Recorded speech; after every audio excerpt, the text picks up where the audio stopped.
In this video, circular motion, I will explain the concept of linear velocity. Let us see how linear velocity is present in circular motion. If an object is performing circular motion, it experiences a force towards the center of the circle. If at any point that force disappears, then the object moves in a straight line. So we can say that at each and every point, the particle has a tendency to move in a straight line, hence it has the linear velocity v. Consider this: all motion on the surface of the earth is a part of the circular motion because we experience a force towards the center of the earth. So if any object moves in a straight line on the surface of the earth covering a distance s, then they are actually subtending an arc of length s towards the center of the earth.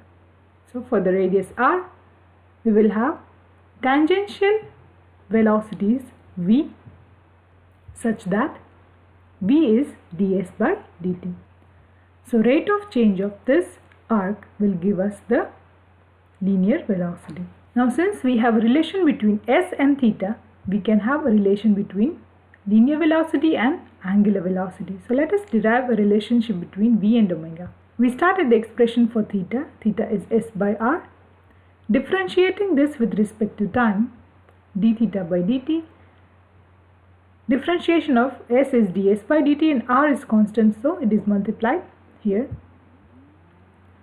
We know that d theta by dt is omega, ds by dt is v, so omega is v by r, or we can have v equals to r omega. This is the relationship between linear velocity and angular velocity in circular motion.